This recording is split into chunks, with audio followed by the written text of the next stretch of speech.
Well, the Democrats are in shambles. It's been 9 months since they lost the election and they're still failing to develop a strong attack line.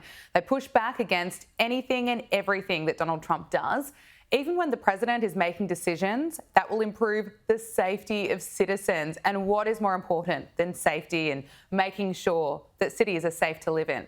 Democrats might want to think about that because their latest pathetic attempt to fight back against Trump's crime crackdown in Washington, D.C. is embarrassing.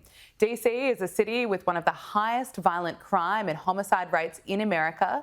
Just this year, there have been 100 homicides, and we'll show you how much they seem to care about this in a moment. But here is Donald Trump earlier this week showing real leadership. Going to take our capital back. We're taking it back.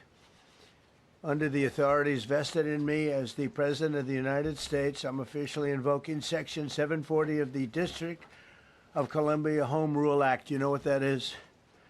And placing the D.C. Metropolitan Police Department under direct federal control, and you'll be meeting the people that will be directly involved with that.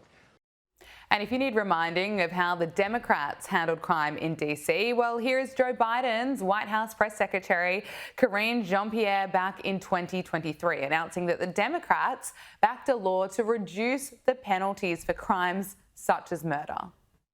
We have a couple of things that I just want to lay out for all of you and on what the D.C. bill does. It reduces maximum penalties for offenses like murders and other homicides, armed home invasion burglaries, armed carjackings, as I mentioned, armed robberies, unlawful gun possession, and some sexual assault offenses.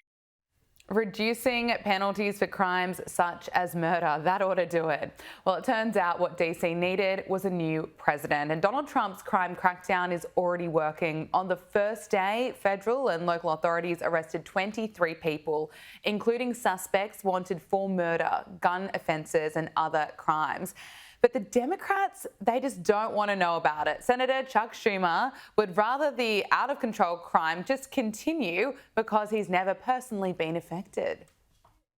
A lot of folks on the Republican side, your Republican colleagues, say that they are very scared to walk outside in D.C., that they think this is completely the right thing to do. Senator, are you scared walking around Washington, D.C. these days? I walk around all the time. I wake up early in the morning sometimes and take a nice walk as the sun is rising around some of the Capitol and the other monuments and things, and I feel perfectly safe. They're full of it. Look, here's what they've done, Aaron. Plain and simple. Donald Trump wants to distract.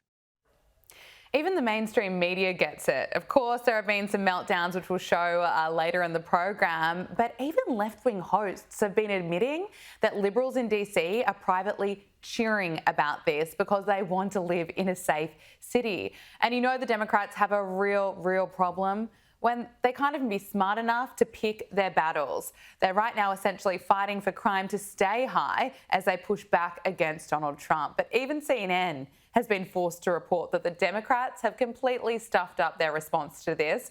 This is a CNN article out this week that says Donald Trump gets what he wants in DC. Crackdown as Democrats fumble response. And I think Donald Trump might be onto something here when he says this. They're stuck. They don't know what to do. They have probably more, I would say more than half are sane, but they are led by insane people.